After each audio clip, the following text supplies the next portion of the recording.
22 नवंबर 2024 को थाना बद्दोसराय के ग्राम बरोलिया की निवासिनी वादनी ने थाना बद्दोसराय पे एक कंप्लेन किया कि एक कंपनी है जिसका नाम Dagroni urban multi state credit and thrift cooperative society है, जिसको LUCC के नाम से जाना जाता है।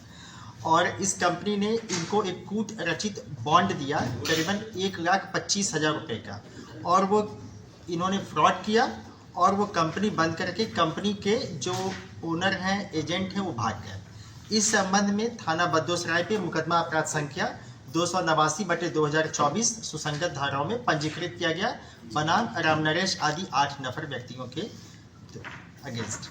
फिर जब ये मुकदमा पंजीकृत हुआ तो कुछ अन्य व्यक्ति भी आए और उन्होंने भी बताया कि इस कंपनी ने उनके साथ ही फ्रॉड किया है और इन्होंने उन व्यक्तियों ने कंपनी को पास अपना पैसा जमा किया और वो कंपनी अब पैसा जो उनका मैच्योरिटी है वो नहीं दे रही है, वो भाग गए हैं यहाँ पे। इस संबंध में तुरंत करीबन 5 मुकदमे थाना बद्दोसराय पे, 3 मुकदमे देवा, 1 मुकदमा रामनगर, 1 मुकदमा मोहम्मदपुर का गया। इस करीबन 9 से 10 मुकदमे कायम हुए इसी कंपनी के अगेंस्ट।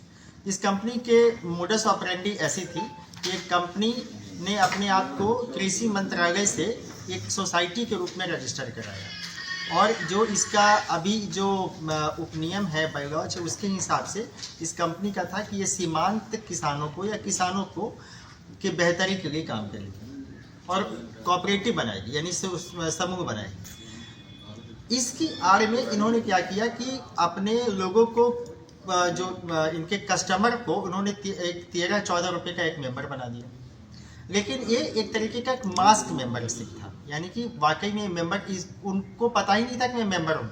वो तो अपने आप को सीधे सिर्फ ये समझते थे कि पासबुक ओपन कराने के लिए मुझे 13-14 रुपये देने हैं, मैं मेंबर हूँ। यह बात किसी भी कस्टमर को नहीं पता थी। उनको यही पता था कि यह कंपनी है और उसके कस्टमर हैं, जैसे बैंक में होते हैं।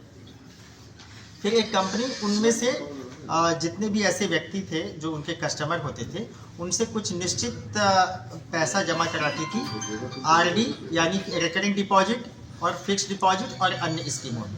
कुछ 1 बरस के होते थे, कुछ 2 बरस के, और इनका था कंपनी का कि हम आपको 5.5 बरस में ही पैसा दुगना करके दे देंगे। और इस जो आप समझिए कि बैलून ऐसा जो परफोरेटेड जो सॉलिन टाइप का एक वादा इन्होंने किया जो कि जिसकी कोई ज़मीनी हकीकत नहीं थी।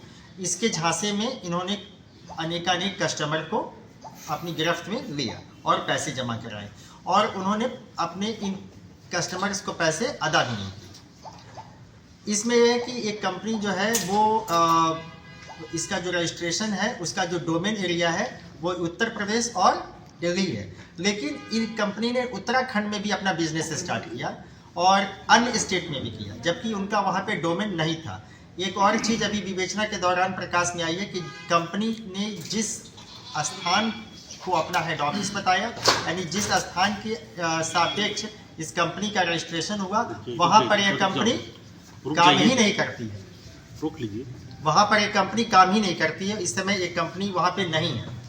तो एक तो ये है, और दूसरी बात यह है कि इनका जो यहाँ पर अभी तक की जानकारी 5 व्यक्ति अरेस्ट हुए हैं, जिनके नाम मैं आपको बताऊंगा कि एक का नाम संजीव कुमार वर्मा है, दूसरा स्वामी SD मिश्रा है, तीसरा रामशरण वर्मा है, चौथे राम नरेश वर्मा है, 5वें मनोज कुमार मौर्य है। जो वांछित अभियुक्त हैं उनका नाम उत्तम सिंह राजपूत निवासी जमुरिया के निकट जनपद बाराबंकी सिटी कोतवाली में है। माया सिंह इनकी पत्नी है उत्तम सिंह की, और दिनेश कुमार सिंह जो इनके यहाँ के MD होते थे 3 स्टेट के, जैसा बताया गया है।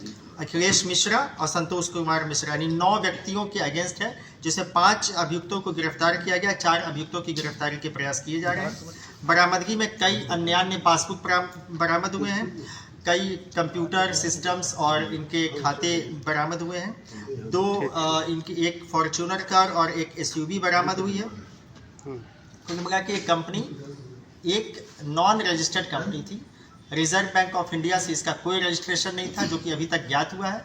दूसरा, एक कंपनी को अधिकार ही नहीं था FD करने का या RD करने का, लेकिन इसके बावजूद इस कंपनी ने इस तरह की वित्तीय कामों को किया जबकि यह एक कोऑपरेटिव संस्था थी।